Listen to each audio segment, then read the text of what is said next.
त्या ठिकाणी जरा ताट बसूया. पावसाचा जोर आहेच. सावकाश डोळे मिटून घेऊया.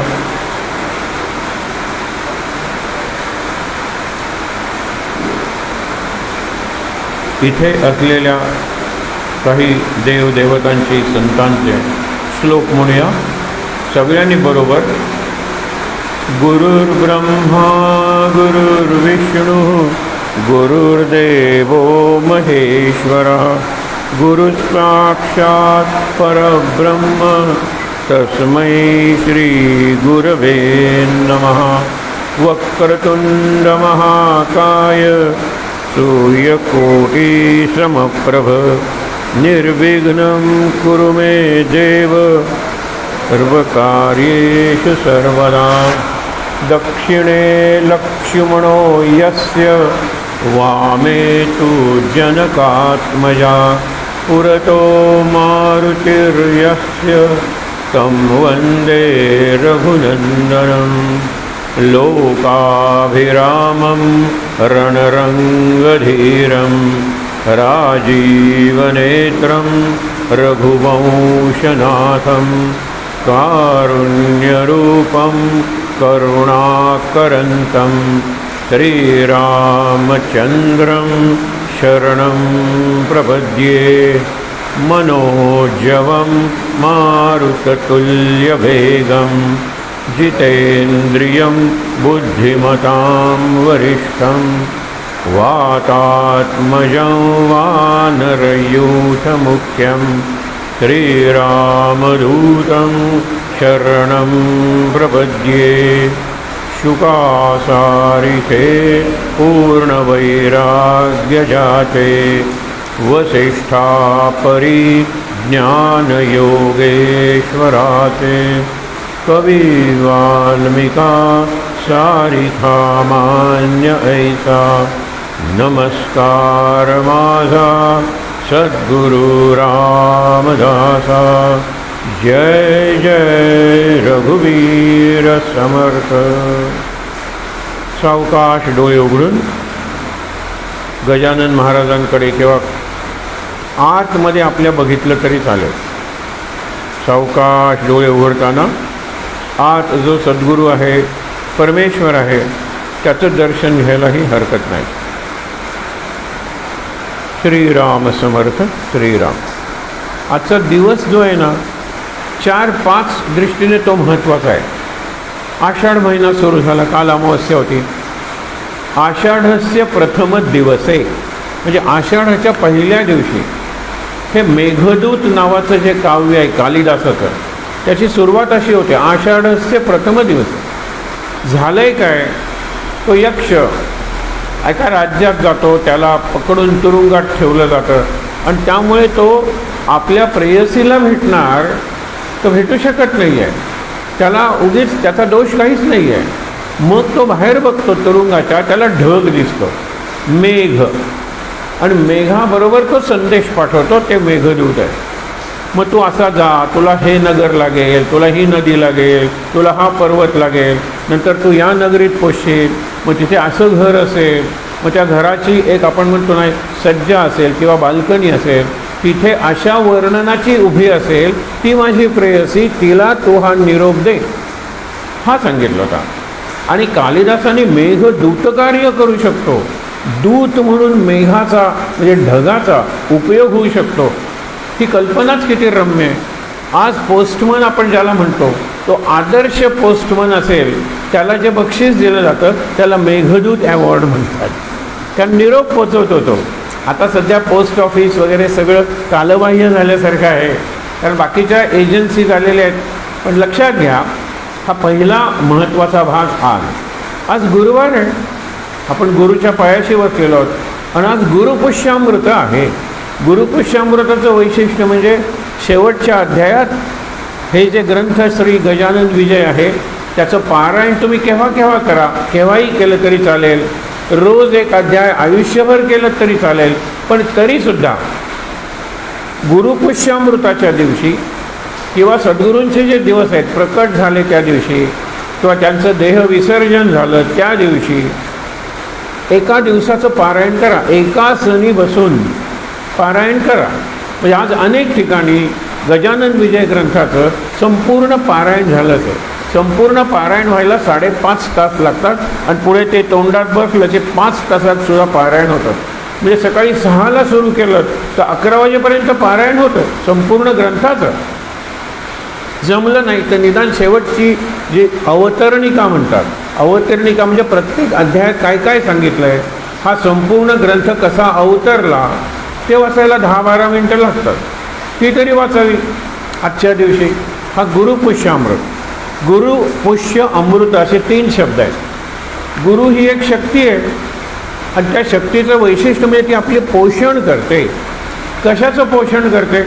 आपल्या चांगल्या आचरणाचं, चांगल्या वासनांचं आणि मुख्य म्हणजे आपल्या उपासनेचं पोषण करते.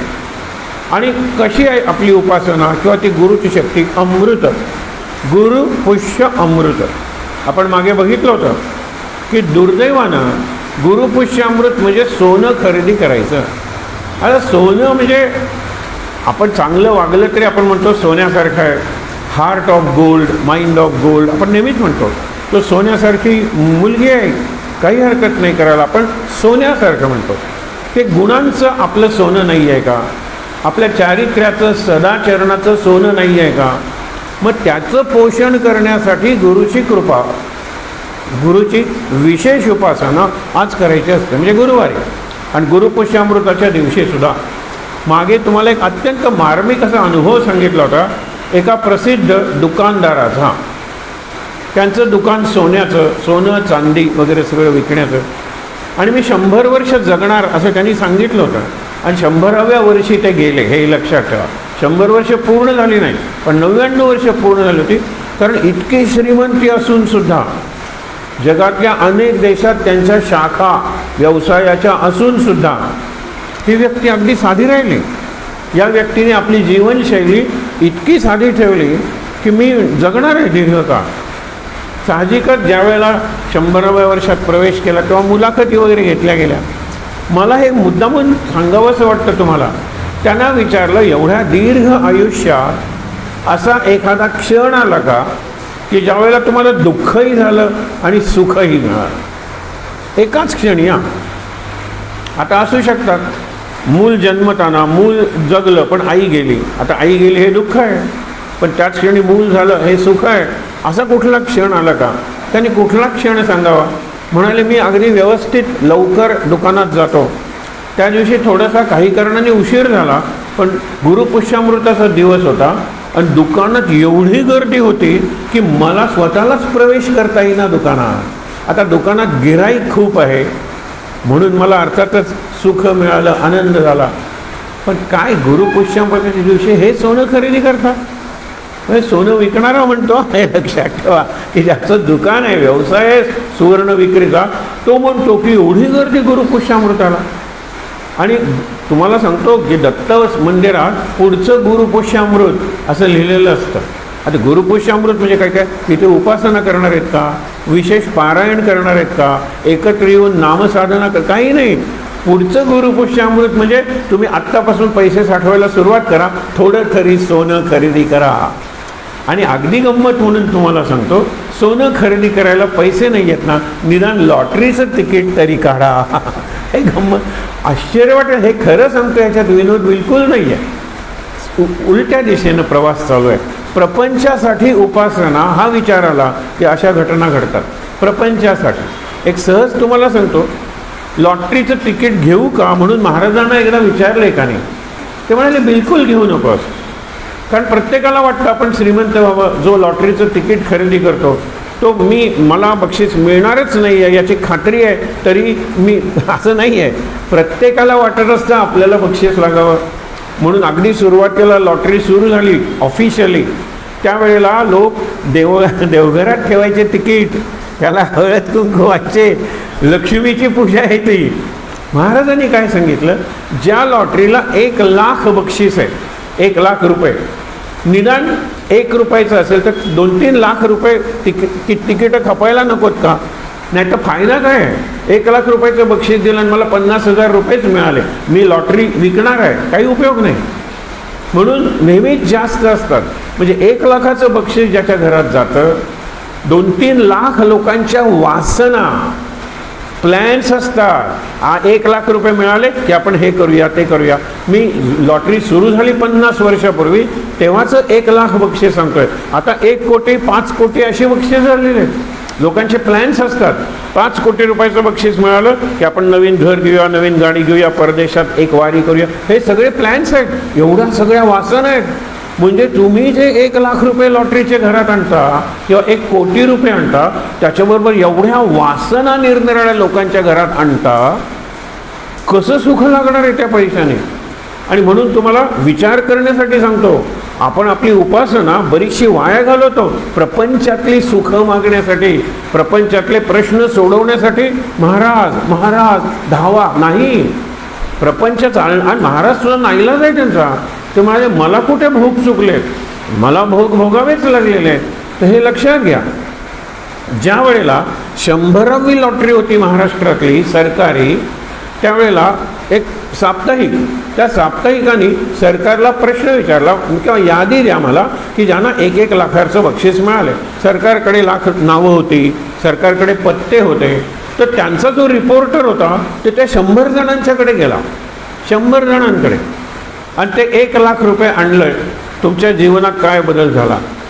बऱ्याच वेळेला कशाला ते लाख रुपये मिळाले असं झालं. मुलं व्यसनी बनली, नवरा उधळपट्टी करायला लागला, बायकोचे चोचले एवढे वाढले, नको तितक्या पद्धतीने खर्च करायची सवय लागली. लाख रुपये कसेच संपले, पण आमची ती उधळपट्टीची सवय थांबली नाही. सत्यानाश झाला त्या 1 लाख. असं जवळजवळ 98 लोकांनी सांगितलं. 100रातले 98 लोक सांगतात की ती लॉटरीचं तिकीट मिळालं नसतं तर बरं झालं असतं. आणि दिस इज ऑन रेकॉर्ड. मग दोघांना काय, ते म्हणाले लॉटरीचं तिकीट मिळालं आणि आमच्या संसाराचं चित्रच पालटलं. आम्हाला एवढा आनंदाचे क्षण आले. आमच्या एक दुरावस्था होती, वाईट अवस्था होती, ती चांगली स्थिती झाली. त्याला आश्चर्य वाटलं, निदान दोघांच्या घरात तरी. आणि दोघांनी काय उत्तर द्यावं की मी निघताना आजोबांना किंवा आजींना नमस्कार केला. त्या पिढीची थिंकिंग कसं होतं बघा, की आता मला आपल्याला लॉटरीचं तिकीट लागलं आहे, मी लॉटरीचे पैसे आणायला निघालेलो आहे. त्यावेळेला आजोबांनी आणि आजीनी हे 98, 99, 100, 2 घरं, 1 पैसा घरात येता कामा नये. ते बाहेरच्या बाहेर तुला काही त्यातला 1 पैसा सुद्धा घरात येता कामा नये. कळत असेल तर बघा, आज गुरुपुष्यामृत आहे. मग तुम्ही काय केलंस? म्हणाला कोकणातलं माझं गाव, तिथल्या पंचायतीत गेलो, 1 लाख रुपयाला त्यावेळेला ट्रॅक्टर मिळत होता. तो ट्रॅक्टर घेतला आणि कुठल्याही शेतकऱ्याला त्यांनी डिझेल घालायचं आणि फ्री ट्रॅक्टर वापरायचा. दुसऱ्यांनी सांगितलं की आमच्या गावात नुकतं नवीन हॉस्पिटल सुरू झालं होतं. तिथे म्हाताऱ्या लोकांचा वॉर्ड नव्हता, चिल्ड्रन्स वॉर्ड होता, विमेन्स वॉर्ड होता, म्हाताऱ्या लोकांचा नव्हता. आणि मला माझे आईवडील आठवले. म्हणून म्हाताऱ्या लोकांचा वॉर्ड, एक खोली सुरू करण्यासाठी 1 लाख रुपये दिले. घरी काहीच आणलं नाही, पण तेव्हापासून जणू काही त्या म्हाताऱ्या लोकांचं किंवा त्या शेतकऱ्यांचे आशीर्वाद, ब्लेसिंग्स, आमच्या घराची परिस्थिती सुधारली.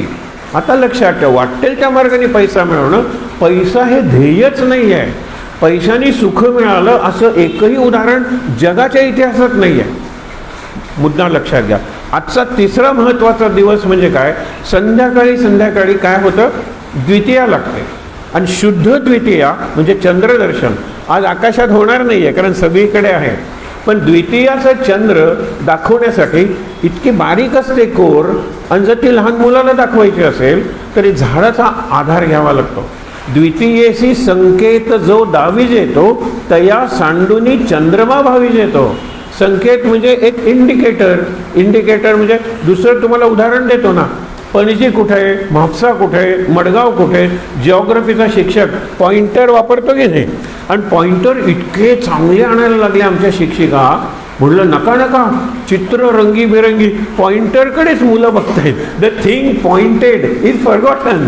म्हापसा कुठे बघितलं नाही. काय सुंदर पॉइंटर.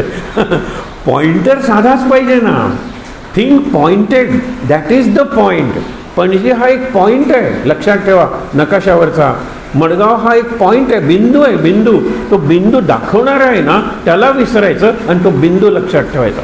आपण गेला आता 5वा अध्याय आहे, पुढच्या वेळेला 6वा अध्याय. आपण हेच करतोय.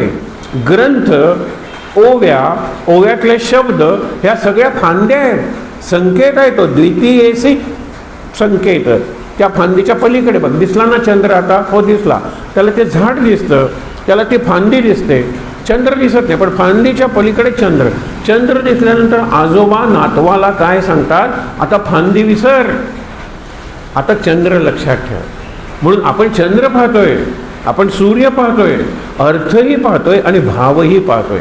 आजचा जो प्रसंग आहे ना, तो खूपच चांगला आहे. आणखीन एक महत्त्व आजचं आहे. उमेशजींनी गेल्या वेळेला सांगितलं होतं की आजचा दिवस महत्त्वाचा आहे. वासुदेवानंद सरस्वती त्यांची पुण्यतिथी आहे. वासुदेवानंद सरस्वती म्हणजे अलीकडच्या काळातले साक्षात दत्तावतार. अलीकडच्या काळातले म्हणजे 1914 साली त्यांनी समाधी घेतली. बऱ्याच लोकांना माहीत नसेल की 1854ला जन्मले, 1914ला समाधी, 60 वर्षाचं आयुष्य. त्यांचं लग्न झालं होतं. जवळजवळ 15 वर्ष त्यांनी वैवाहिक जीवन संसार केला. मूल झालं, मूल गेलं. लक्षात ठेवा, हळूहळू विरक्ती यायला लागली, जी भास्कर पाटलाला यायला लागलेली आहे. असाच प्रसंग घडला. आणि नंतर सौभाग्यवतीही गेल्या. त्या गेल्यानंतर 13व्या दिवशी त्यांनी हे घेतला, संन्यास घेतला. बायकोचं 13वं म्हणजे 12वा दिवस झाला. 13व्या दिवशी आपण समाजाला आपल्या घरी बोलवतो, समाज आपल्याला स्वीकारतो. सुतक वगैरे सगळे दिवस संपतात. ते 13व्या दिवशी त्यांनी संन्यास घेतल्या. त्यानंतर ते 23 वर्ष जगले आणि 23 चातुर्मास त्यांनी साजरे केले. त्यांचं चरित्र जर तुम्ही बघाल, पहिला चातुर्मास, दुसरा चातुर्मास, तिसरा चातुर्मास आणि असं करत 23वा चातुर्मास गरुडेश्वरला, जे नर्मदा परिक्रमा हल्ली लोक जातात, त्यांच्या मार्गावर गरुडेश्वर आहे गुजरातमध्ये. त्या गरुडेश्वरला त्यांनी महासमाधी घेतली. जन्म कुठे झाला? आपल्यापैकी अनेक जण सावंतवाडीच्या पलीकडे जे माणगाव आहे त्या माणगावला जातात. माणगावला जन्म झाला, गरुडेश्वरला समाधी घेतली. आणि दत्ताचे अवतार का म्हणतात? यांनी जास्तीत जास्त कार्य केलं नरसोबाच्या वाडीला. पण महत्त्वाचं म्हणजे काय की गुरुचरित्र म्हटल्यानंतर नृसिंह सरस्वती हे दत्तात्रेयांचे दुसरे अवतार. पहिला अवतार कोण? श्रीपाद श्रीवल्लभ. श्रीपाद श्रीवल्लभांचं पिठापूर आणि नृसिंह सरस्वतींचं कारंजा ही गावं त्यांनी शोधून काढली. तिथे मंदिरं बांधून दत्ताची उपासना सुरू केली, म्हणून ह्यांना दत्तावतार म्हणतात. त्यांनी दत्तचरित्र, गुरुचरित्र संस्कृतमध्ये केलं. त्यांनी इतकी स्तोत्र संस्कृतमध्ये केलेले. हल्ली बरेच जण म्हणता का तुम्ही, मला प्रश्न विचारला जातो. म्हणलं मी काहीही म्हणत नाही, मी कुणालाही काही म्हणत नाही आणि देवालाही काही म्हणत नाही, कुठलंही स्तोत्र म्हणत नाही. पण म्हणायचं असेल तर 10 स्तोत्र सुद्धा म्हणतो. स्तोत्रावर चिंतन रोज करतो. घोराष्टक म्हणून आहे, जे हल्ली खूप पॉप्युलर आहे. कारण हल्ली सगळ्यांनाच संकट आहे. कुठे कोविड झाला चुलत भावाला, कुठे गुजरातमध्ये घोराष्टक म्हणायला सुरुवात करा, तो गुजरातमध्ये. पण तो चुलत भाऊ आहे, आमचं रक्त एकच आहे. बापरे, या विषाणूला एवढं कळतं का? रक्त एकच आहे म्हणजे या चुलत भावाला झाला पाहिजे. घोराष्टक, घोर संकट आलेलं आहे. आणि प्रज्ञावर्धन स्तोत्र, प्रज्ञावर्धन स्तोत्र चांगलं आहे. मुलाची बुद्धी वाढावी म्हणून मुलांनी म्हणायचं स्तोत्र आहे. आपण मुंज झाल्यानंतर जशी संध्या करायला सांगतो तसं प्रज्ञावर्धन स्तोत्र, ही स्तोत्र बाजारात मिळतात. सार्थ अर्थ असलेली मिळतात. आणि जर तुम्हाला वासुदेवानंद सरस्वती टेंबे स्वामी म्हणतात, त्यांना जर काही आदरांजली किंवा अभिवादन करायचं असेल तर त्यांचे ग्रंथ वाचन करूया. 700 श्लोकात मराठी गुरुचरित्र, गुरुचरित्राचं सारांश त्यांनी केलेला आहे. खूप छान आहे. आणि त्यांनी खूप अगदी बारीक होते, म्हणजे इतकं कमी खायचे ते. सतत परिव्रजा, त्यांना परिव्राजक परमहंसाचार्य वासुदेवानंद सरस्वती. परमहंस म्हणजे कधी कशाला चिकटलेच नाही. आणि परिव्रजा, सतत फिरत राहिले. आपल्या महाराजांच्या चरित्रातला प्रसंग आपल्याला माहीत आहे. महाराज आदल्या दिवशी सांगतात. हे कसलं कम्युनिकेशन असेल सांगावर. आणखी मानवळे दुसराही प्रसंग आहे. ते म्हणाले तुमचे गुरु आत्ता जेवायला आले होते. दोघं जण नमस्कार. आमचे गुरु चित्रकूटला आणि जेवायला आले होते. नाही, आले होते, घाईत गेले. विडा त्यांना द्यायचा राहिला तर तुम्ही त्यांना हा विडा नेऊन द्या आणि त्यांना हे सांगावं, याही रहा तुम्हारा विडा. या शब्दात बदल करू नका, कारण ही आमची सांकेतिक भाषा आहे. आम्हाला कळतं कोण कुठे आहे ते.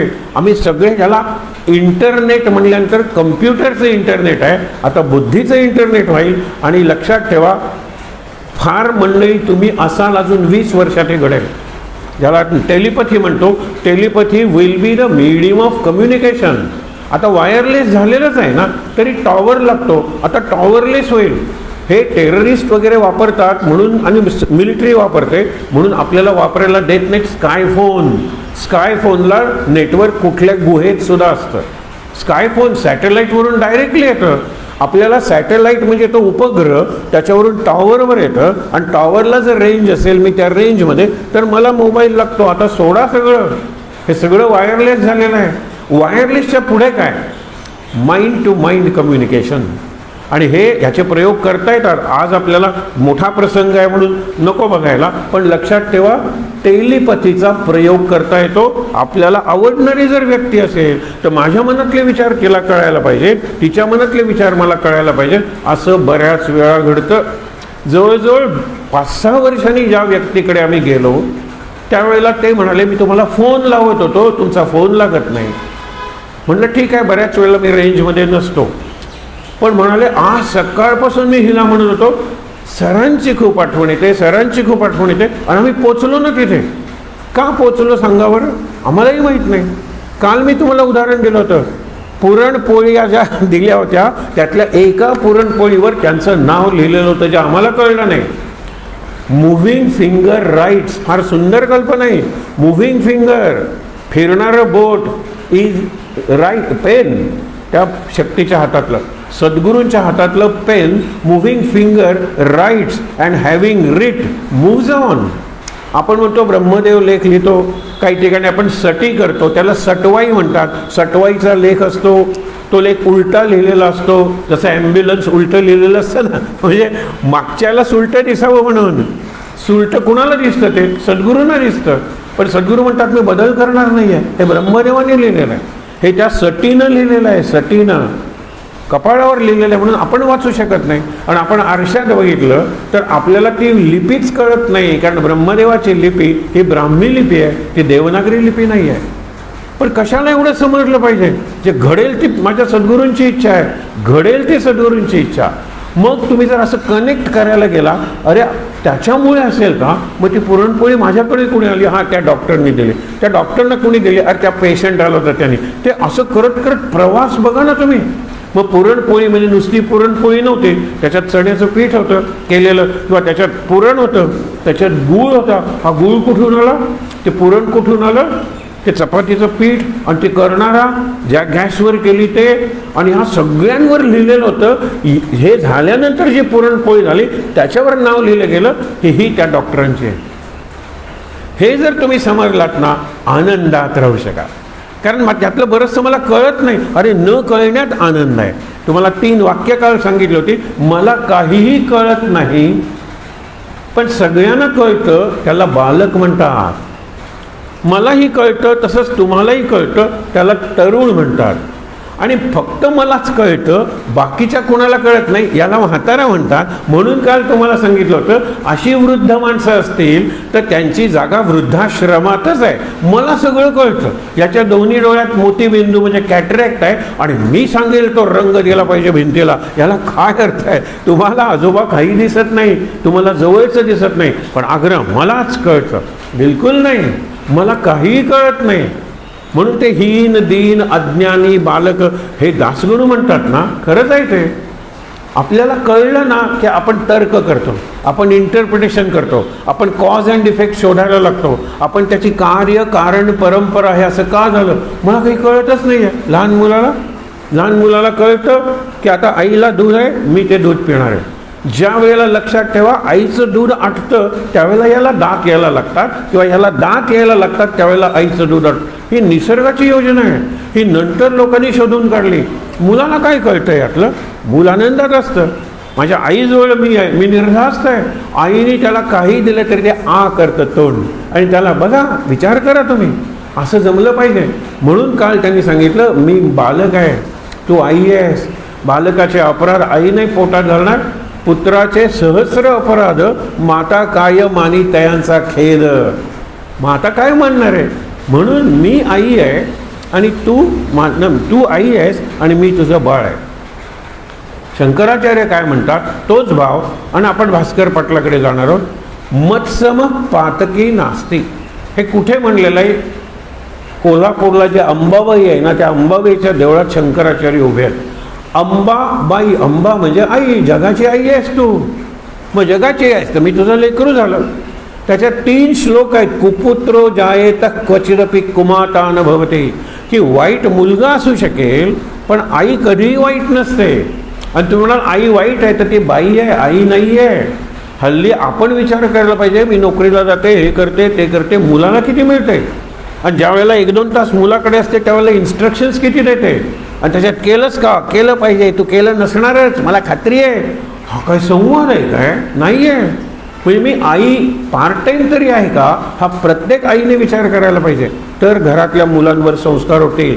मी पार्ट टाईम आई आहे हे तर फॅक्टच आहे. सकाळी 7ला मूल घराच्या बाहेर जातं बाय मम्मी म्हणून, आणि ज्या वेळेला आई संध्याकाळी 7ला ऑफिसमधून घरी येते, 12 तास आई मुलापेक्षा दूर आहे. And they are the active 12 hours of the day. सकाळी बाय म्हणून जातं आणि आई आल्यानंतर हाय खरं थकलेली, भागलेली, कंटाळलेली, चिडलेली आई घरी येते संध्याकाळी 7ला. काय कम्युनिकेशन होणार आहे सांगा बरं. म्हणून 7 ते 10 3 तास जर माझं मूल जागा आहे, तर त्या 3 तासातला quality time may be just 3 minutes, पण मुलाला वाटेल आई फक्त माझी आहे आणि मी फक्त आईचा आहे. आईच्या जगात मलाच फक्त स्थान आहे, म्हणून मला फक्त आई माझ्या जगाची एक नागरिक वाटते, दुसरं कोणी नाही. हा भाव देता येतो का? देता येतो, पण आपण जगतच नाही तसं. क्वालिटी टाईम वापरलेला आहे, क्वांटिटी टाईम नाही शब्द वापरलेला. ॲक्टिव्ह कंपनी आणि क्वालिटी टाईम. ॲक्टिव्ह कंपनी म्हणजे स्वयंपाक करता करता तू वाच, मी लक्ष देते, मधून विचारा ना काहीतरी त्याला, अरे आता तो शब्द उच्चारलास तो नीट नाही आहे. सम ॲक्टिव्हिटी, सम पार्टिसिपेशन हे पाहिजे. आणि हे जर माझं सद्गुरू भक्तीत झालं ना, तर माझी भक्ती लवकर स्थिरावते, आपली प्रगती झाली असं वाटतं. नाहीतर लोक काय म्हणतात, इतकी वर्ष नाम घेतो पण मला काही बदल झाला असं वाटत नाही, इतकी पारायणं केली पण माझ्यात काही बदल झाला असं वाटत नाही, मलाच वाटत नाही. हा प्रामाणिकपणा आहे, पण शेजारच्या जवळच्या लोकांना वाटत नाही ना, ही वस्तुस्थिती आहे. म्हणून माझ्यात सुधारणा झाली का हे बायकोला विचारलं पाहिजे, हे मुलांना विचारलं पाहिजे, शिक्षक असेल तर विद्यार्थ्यांना विचारलं पाहिजे. हे लक्षात घ्या तुम्ही, मला सुधारणा झाली की नाही जवळची व्यक्ती सगळ्यात जास्त सांगते. आणि म्हणून भास्कर पाटलांनी जीवनात बरेचसे अप्स अँड डाऊन्स सहन केलेले होते. किती वय होतं काल बघितलं आपण, त्याचं बघितलं 1800 साली त्यांचा जन्म झालेला आहे. गजानन महाराजांच्या आधी 1907 साली तो गेलेला आहे. गजानन महाराज आपले 1910 साली गेले. म्हणजे भास्कर पाटलांचा शेवट जो झाला, आणि ते कावळे वगैरे तो सगळा प्रसंग आपण नंतर बघणार आहोत. त्यानंतर 3 वर्षांनी महाराजांनी देह ठेवला. बरं, भास्कर पाटील आत्ता जो प्रसंग बघणार आहोत त्यावेळेला काल सांगितलं तुम्हाला 87 वर्षांचा होता, हट्टाकट्टा होता, त्याच्यात शक्ती होती, आदर्श शेतकरी होता. का की काल आपण थांबलो होतो. ती कथा आता मी तुम्हाला सांगतो, ती कथा तुम्ही नीट ऐका, ती ऐका तुम्ही कथा सांगतो मी इथे आता. अडगाव नामे ग्राम, अडगाव नावाच्या गावात ही घटना घडली. आता एक वाक्य लक्षात ठेवा, एक शब्द. आपण मनातल्या मनात थोडा विचार करून कशाला निघाले? गाव पाहायला निघाले? त्या विहिरीला पाणी आणायला निघाले? नाही, भास्कराचा उद्धार करायला निघाले. आणि आपल्याला एक चांगला शिष्य मिळावा लाईफ टाईम, तो जिवंत असे तोपर्यंत त्यांचा चांगला शिष्य होता म्हणून ते निघाले. ते त्या विहिरीत पाणी आणायला वगैरे नाही. म्हणून ती ऐका तुम्ही कथा सांगतो मी इथे आता. अडगाव नामे ग्राम होता तया वऱ्हाड प्रांती. त्या ग्रामाकारण त्या गावाला जायला निघाले नाही. मग त्या विहिरीचा उद्धार नाही, त्याला सजल केलेली विहीर, गजानन महाराजांनी सजल केलेली विहीर, आणि म्हणून नंबर सरकार दरबारी अशी नोंद आहे. पण भक्त तिला काय विहिरीवर काय नाव दिलेलं? त्रिभुवनैक, त्रिभुवनात एक अशी अत्यंत पवित्र आणि भक्तांसाठी तीर्थ असलेली म्हणजे पवित्र पुष्करिणी म्हणजे विहीर, एवढं मोठं नाव दिलेलं आहे. अशा 2 विहिरी आहेत, पुंडलिक आणि बायजाबाई. पुढे जे येणार आहे कथानक, त्या मार्गावर जायचे, तिथे सुद्धा अशी एक कोरडी विहीर आणि त्याला सुद्धा महाराजांनी असंच पाणी आणलं म्हणून त्यांनी सांगितलं ही विहीर, त्या विहिरीचा सुद्धा उद्धार झालेला आहे. आणि उद्धार म्हणजे जीर्णोद्धार किंवा नूतनीकरण, आणि तिलाही हेच नाव दिलेलं. त्रिभुवनातली एकमेव पवित्र भक्तांना वाटणारं तीर्थ अशी पुष्करिणी, मोठं नाव आहे. आणि सरकार दरबारी काय, गजानन महाराजांनी सजल केलेली विहीर हे नाव आहे. म्हणजे खरा प्रसंग घडलेला आहे तो. 12 वर्ष त्या विहिरीत पाणी नाही आहे. पण भास्कर पाटलाची मनस्थिती कशी आहे बघा. तो आदर्श शेतकरी काय आहे, आदर्श शेतकऱ्याचं वर्णन केलेलं आहे. जरी पाऊस पडला नाही तरी त्यावेळेला तो शेत नांगरणार म्हणजे नांगरणार. म्हणजे जर पाऊस पडला तर बाकीचे शेतकरी म्हणणार इतकी वर्ष दुष्काळ पडला, यावर्षी कसा पाऊस येईल. मग पाऊस पडल्यानंतर ते सुरुवात करतात, हा लगेच पाऊस आल्यानंतर पेरणी करतो, कारण याची नांगरणी झालेली असते. असा हा भास्कर पाटील आहे. त्याला 57व्या वर्षी मुलगा झाला, तो अल्पायुषी ठरला म्हणून त्याला विरक्ती आली होती. तो जास्तीत जास्त वेळ शेतातच घालवत होता. त्यानंतर तो खूप जगला. 57 वर्ष आणि 107 वर्षाचं, 50 वर्षाचं त्याचं आयुष्य आहे. शेवटची 20 वर्ष तो गजानन महाराजांच्या सहवासात आहे. रात्रंदिवस त्यांच्याबरोबर आहे तो. गजानन महाराज गेले हा त्यांच्या मागे गेलेला आहे. अनेक ठिकाणी त्यांनी महाराजांचं रक्षण केलेलं आहे. महाराज म्हणजे परब्रह्म अशी भावना असलेली 2 महत्त्वाच्या व्यक्ती, एक भास्कर पाटील आणि बंकटलाल, त्यांना महाराजांशिवाय काही दिसतच नव्हतं. तर हा जो पाटील आहे त्यांना तो मुलगा गेला. गजानन महाराजांनी सांगितलं मुलगा दत्तक घे. नाव ठेवलं पुंडलिक. त्या पुंडलिकाला 2 मुलं झाली, त्यातला धाकटा वासुदेव. मी का सांगतोय हे, त्या वासुदेव ह भ प हरिभक्त परायण म्हणजे हरिदास बुवा कीर्तनकार झाले. त्यांनी महाराजांचं सोप्या मराठीतलं पद्य चरित्र लिहिलं, प्रसिद्ध केलं या वासुदेव बुवानी. आणि आत्ता सांगितलं ना, विहिरीचं नूतनीकरण करून त्याला नाव दिलं या वासुदेव बुवानी, जो दत्तक पुत्र होता या भास्कर पाटलाचा. भास्कर पाटील एकदा महाराजांच्या बरोबर निघाला ना की निघालाच. वाल्या कोळी आणि भास्कर पाटील सारखे वाटतात मला. वाल्या कोळ्याला नारदांनी सांगितलं तू विचारू नये, ते पापात सहभागी आहेत का, म्हणून तो घरी गेला. या इथे वर्णन केल्याप्रमाणे त्यांनी घरी निरोप पाठवला असेल, आता मी जाणार नाही हे पाय सोडून, कारण मी घरी गेलो आणि निरोप घ्यायला आणि तुम्ही दुसरीकडे गेलात तर आता मी तुम्हाला सोडून राहणार नाही. घरी निरोप पाठवला असेल की आता मी येणार नाही, मला गुरु सापडलेले आहेत, आता शेताकडे वगैरे तुम्ही बघा पाण्याची व्यवस्था झालेली आहे कायम. 12 महिने ती विहीर भरलेली आहे, अजूनही भरलेली आहे. दुष्काळात अजूनही तिच्यात पाणी असतं. म्हणजे संतांची जी करणी आहे ती दैवी करणी असते आणि त्याचा अनुभव आपल्याला सामान्य जीवनात येतो. आणि अलीकडच्या काळातल्या घटना आहेत, ते पाहिलेले लोक दासगणू महाराजांना भेटले आणि नंतर त्यांनी चरित्रातल्या काही घटना लिहिलेल्या आहेत.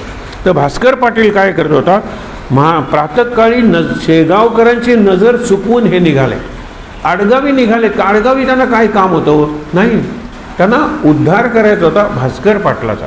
वाल्या निदान घरी गेला आणि परत आला, हा घरीही गेला नाही, घट्ट गजानन महाराजांना धरून राहिला. आणि पुढे त्यानं एवढं त्याला शक्ती आली, कुत्र काय चावतं, महाराज म्हणाले मी तुला आयुष्य काय वाढवतो, आणि नंतर तो मुक्त काय होतो, आणि समाधीस्थ सुंदर गजानन जय गजानन वगैरे म्हणत मोठा अधिकार प्राप्त करून घेतो. केवळ गुरुभक्ती. गुरुभक्ती म्हणून त्यांनी काही स्तोत्र म्हणली वगैरे काही नाही, सेवा करत राहिला आणि अखंड सेवा. निरनिराळ्या पातळीवर भास्कर पाटलांनी सेवा केलेली आहे, ते प्रसंग आपण बघणार आहोत. महाराजांची चालगती ती वायुगती होती. लोकांना दिसलं की अरे महाराज निघाले, 4-5 लोक त्यांच्याबरोबर निघायचे, पण हे इतक्या वेगात जायचे. आणि हा वेग कसा असतो तुम्हाला सांगतो, बघून सांगतोय. असे अजूनही लोक आहेत की असं एक तीर्थक्षेत्र, आणि तीर्थक्षेत्र म्हटल्यानंतर घाण असते. अलीकडच्या काळातले एक योगी त्यांनी स्वतःची समाधीभूमी जरा दूर केली होती. तुम्ही अक्कलकोटला गेलात तर तिथे एक शंकराचं स्थान आहे, आणि तिथे मुद्दामून जा, तिथे अग्निहोत्र वगैरे करतात. आणि शेवटचे जे गजानन महाराज अक्कलकोटचे, शेगावचे नाही, त्याच्यानंतर ते पीठ बंद केलं. त्यांनी शिवपुरी नावाची एक तिथे संस्थान आहे, आपण म्हणून एक स्थान निर्माण केलं की जिथे अग्निहोत्र होतं आणि जिथे झाडं लावलेले, चंदनाचं झाड आहे, रुद्राक्षाचं सुद्धा झाड. आता ते आहे की नाही माहीत नाही. आम्ही गेलो त्यावेळेला सुंदर होती व्यवस्था. कारण इथे वाद निर्माण झाला. हा वाद त्या महाराजांना आवडत नाही हो. तुम्हाला माहीत आहे की त्यांनी महताबशाला वगैरे पाठवून दिलं की कशाला तू इथे थांबतोस. मशीद आणि मंदिर याच्या फक्त आकारात फरक आहे, पण त्याच विटा, तेच सिमेंट, तेच वाळू, तेच मटेरियल वापरून मशीदही बांधली जाते आणि मंदिरही बांधलं जातं. काही काही नाही, तू थांब, जा तू. यवन आणि हिंदू म्हणजे मुसलमान आणि हिंदू दोन नाहीत. मुसलमान जर खुदाचा असेल तर हिंदू काय भूताचा, असा प्रश्न विचारला त्यांनी. हे सगळं लक्षात घ्या. आणि म्हणून ते सगळे एकच असतात. हे बाकीचे भेद असतात ना, ते शिष्यांमध्ये असतात आणि ते पुढे जातात. ह्याने काय केलं, ह्यांना अनुग्रह मिळाला. त्या गजानन स्वामींना, गजानन महाराजांना अक्कलकोटला गेल्यानंतर शिवपुरीला चालत जाता येतं. आपल्याकडे गाड्या असतात, तरी 10तले 9 लोक जात नाहीत. अरे का गेला नाहीत तिथे? सुंदर स्थान आहे ते उपासना स्थली आहे. आता अक्कलकोट संस्थानाचाही विकास व्हायला लागला, पण विकास म्हणजे मोठ्या इमारती, विकास म्हणजे ग्रॅनेटायझेशन, विकास म्हणजे निरनिराळ्या प्रकारची तिथे साधन सुविधा. वाईट नाही, पण हे प्रापंचिक झालं की हे. तर ते जात होते आणि त्यांच्या मागून आम्ही काही मंडळी जात होतो. इतकी घाण होती रस्त्याच्या बाजूला, कुठले संडास, आणि प्रत्येक कुटुंबात 5-6 मुलं. म्हणजे सकाळी ते सगळी घाण असायची. आम्ही इकडे तिकडे पाय बघत चालतोय, पण ते वेगात जायचे पुढे वायूच्या गतीनं. आणि आम्ही त्यांना प्रश्न विचारला, तुम्हाला घाण? ते म्हणाले, तुम्हाला ती घाण दिसते कारण तुम्ही देहबुद्धीनं पाहता. अजूनही आम्हाला हे जमत नाही. आपण देहाच्या दृष्टीनेच बघतो, मग ही घाण आहे. तुम्हाला एक उदाहरण सांगितलं. आता हे देहबुद्धी नाही आहे, ही माझी विचार करण्याची शक्ती आहे. एक नास्तिक माणूस आमच्याबरोबर एक सीट होती म्हणून पंढरपूरला आला. गोंदवल्याला त्यांनी प्रसाद घेतला नाही. तो म्हटला, माझ्या खिशात पैसे आहेत, इकडे हॉटेल आहे, किंवा मी घरी जाऊन जेवणार आहे, मी इथे अन्नसत्रात नाही जेवणार. विचार करा, असा तो माणूस. पंढरपूरला आम्ही गेलो. पंढरपूरहून येताना काय बरं वाटतं नाही, कारण पंढरपुरात एवढी मंदिरं आहेत, छोटी मोठी, की तुम्ही जर परत येताना बघितलं तर तुम्हाला शेकडो शिखरं दिसतात. हा घडलेला प्रसंग आहे. ज्या वेळेला आम्ही म्हणत होतो पंढरपूर म्हणजे शिखरांचं गाव आहे नाही, त्यावेळेला हा काय म्हणतो, डुकरांचं गाव आहे. कारण आहेतच किंवा डुकरं, आणि प्रचंड डुकरं होती त्या काळात. म्हणजे ह्याला डुकरं दिसत होते तर दुसऱ्यांना शिखरं दिसत होते. हा दृष्टीतला फरक आहे. ही दोघांची देहदृष्टीच आहे, पण याची देहदृष्टी ही आत्मदृष्टी व्हायला लागलेली आहे, गुरुला शरण जायला लागलेली आहे. आणि हा नुसती सगळीकडे घाण. 2 दृष्टी आहेत, लक्षात ठेवा. एक काकदृष्टी आहे आणि दुसरी हंसाची दृष्टी किंवा हंसाची वृत्ती आहे. कावळा घाण असेल, ते एखाद्याला जर जखम झाली असेल गाईला ना, तर कावळा तिथे जाऊन चोच मारतो, त्रास होतो त्याला. कारण छिद्रान्वेषी म्हणतात. छिद्र दिसलं बुराक की कावळ्यांनी चोच मारलीच. ही काकदृष्टी आहे. त्याला घाणच दिसणार, त्याला सगळ्यांच्यातले दोषच दिसणार, चांगलं काही दिसणारच नाही. आणि हंसाची, त्याला पाणी आणि दूध मिसळून दिलं तर तो दूध घेतो आणि पाणी टाकून देतो. म्हणजे दुसऱ्यातलं फक्त चांगलं पाहतो, ती हंसाची दृष्टी आहे. आणि दुसऱ्यातलं फक्त वाईट बघतो, ती कावळ्याची दृष्टी आहे. आपण काकदृष्टीपासून हंसदृष्टीपर्यंत गेलं पाहिजे.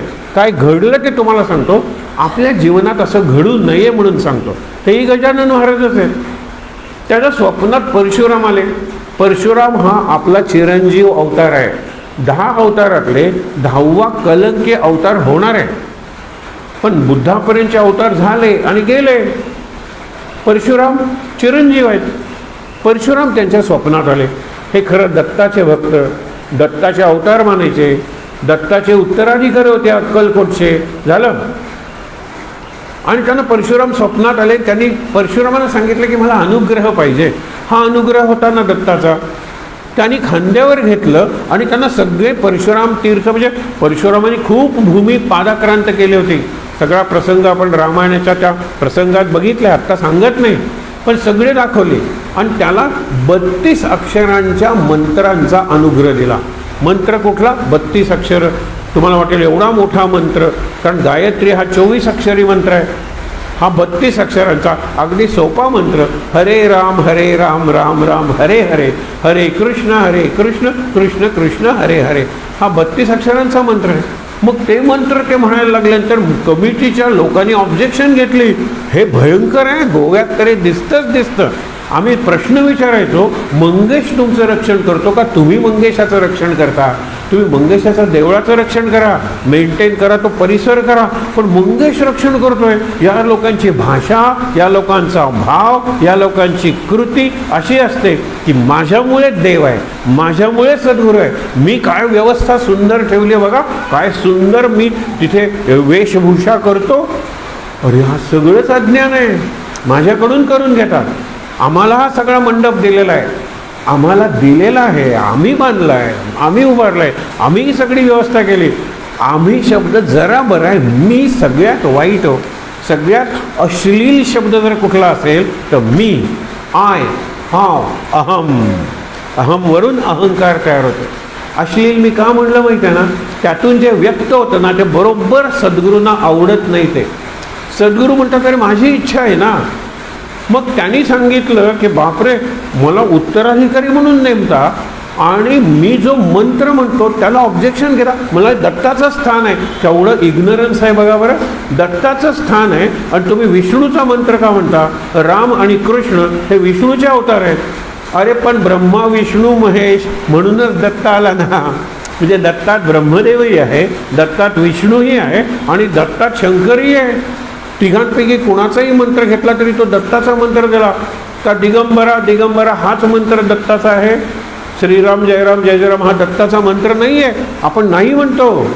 ओम नमः शिवाय हा दत्ताचा मंत्र नाही म्हणतो. आणि मग ब्रह्मा विष्णू महेश, गुरुर ब्रह्मा गुरुर विष्णूला काय अर्थ आहे? साध्या साध्या गोष्टींचा आपण विचार करत नाही. दत्त आहे ना तुझं दैवत, कुठलाही मंत्र हा दत्ताचा मंत्र आहे. पण त्यांना अशी परिस्थिती आणली, लक्षात ठेवा. उपासनेसाठी नवीन स्थान त्यांनी निर्माण केलं. शिवपुरी खूप छान स्थान होतं. माझा काही कित्येक वर्षांपूर्वीचा अनुभव आहे. तर ते म्हणाले आम्ही देहदृष्टीने जातच नाही. आणि नंतर बघितलं अशा वेगात ते जायचे, हार्डली म्हणतात ना क्वचित त्यांचा पाय जमिनीला टेकत असेल असे गजानन महाराज चालायचे. क्वचित. अरे आम्ही पोचायच्या आधी ते खूप पोचलेलं असायचे. आम्ही इकडे घाण तिकडे घाण हे बघत बघत चालत जायचो आणि ते गेले.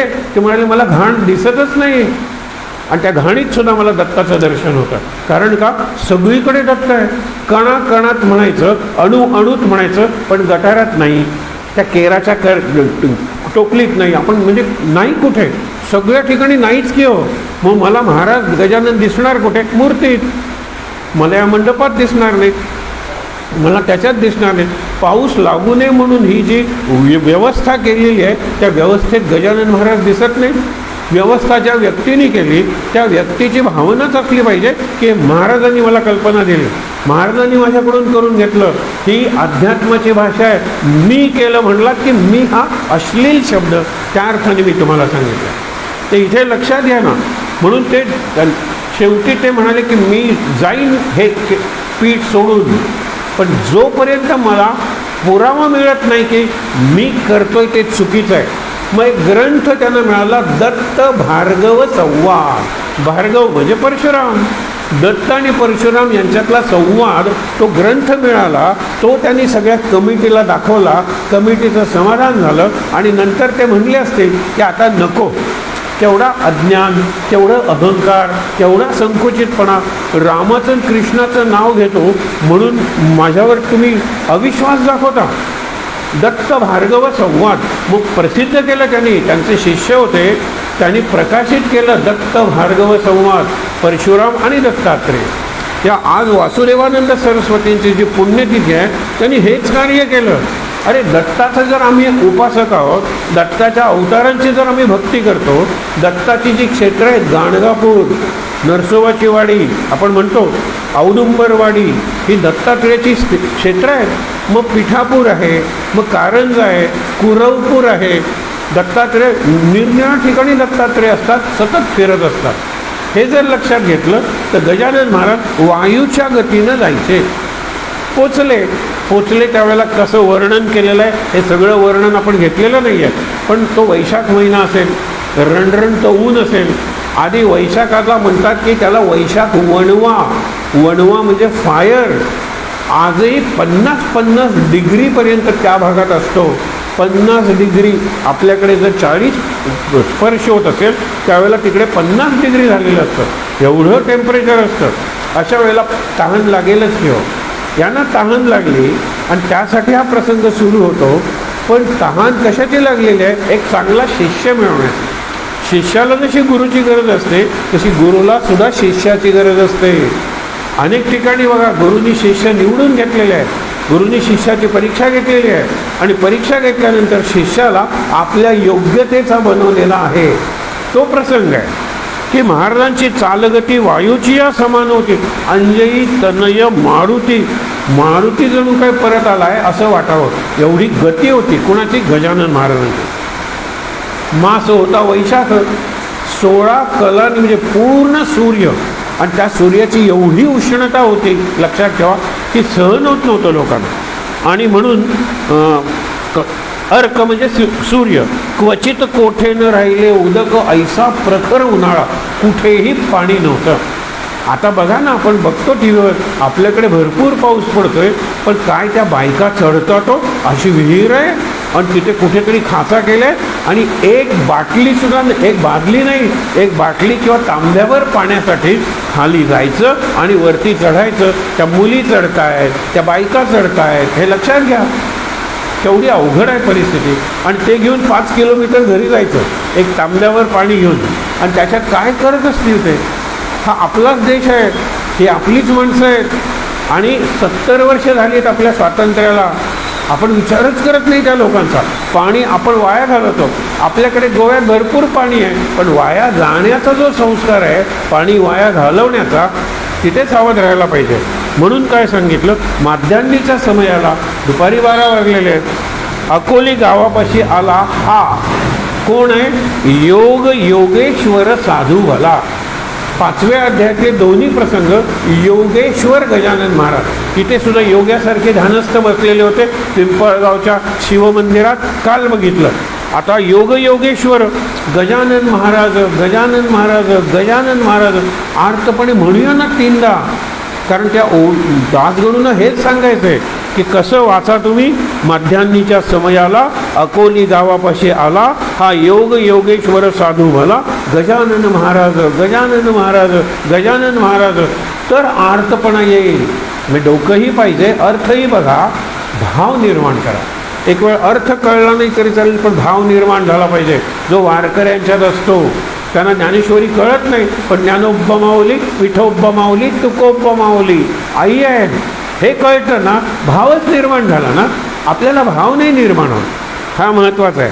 अंगावाटे चाललेल्या धारा, घाम, घामाच्या त्या एकसरा अधरष्ट होतं, त्यांचा खालचा ओठ सुकून गेला. वरचा ओठ ही म्हणण्याची पद्धत आहे, खालचा ओठ सुकला.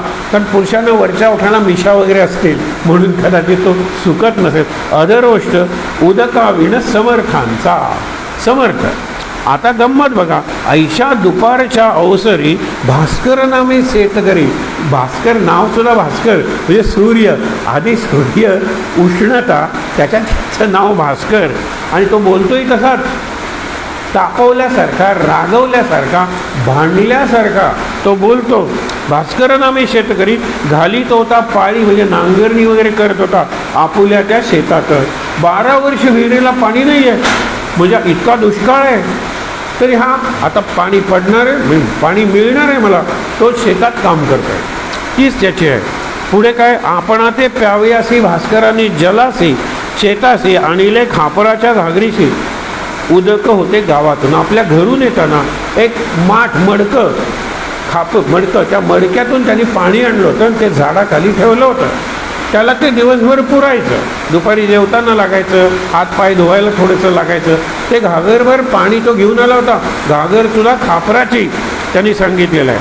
पुढे काय, पाठीशी ते भाकर, डोई जलाची घागर, ऐसा होता प्रकार कुणाचा? भास्कराचा, शेता माझी येण्याचा. डोक्यावर घागर, पाठीवर भाकर, असा भास्कर शेतात यायचा आणि पाऊस नाही तरी काम करायचा. हे हा गुण आहे, लक्षात ठेवा. म्हणून गजानन महाराजांनी त्याला निवडलं. पुढे काय झालं, महाराज आणि भास्कर यांच्यातला संवाद बघा. काल आपण बघितला होता बंकटलाल आणि महाराजांच्यातला संवाद. मला भीती वाटते तुझ्या घरी यायला. त्याच्या आधी कित्येक दिवस बंकटलालाच्या घरी आहेत की तुझ्या घरची रीत बरी नाही आहे, तू लक्ष्मीला कोंडून ठेवलंय, मग माझं काय करशील? त्यावेळेला तो म्हणतो, अहो तुम्ही होता म्हणून लक्ष्मी, लेकरू आहे तिथे आई थांबणार की नाही? लक्ष्मी आई आहे, तुम्ही लेकरू आहात आणि म्हणून ती थांबली आहे. मला धनाची किंमत तुमच्या पायापेक्षा जास्त नाही, सगळं धन मी लुटून टाकतो. विचार करा, हा बंकटलालाचा भाव आहे.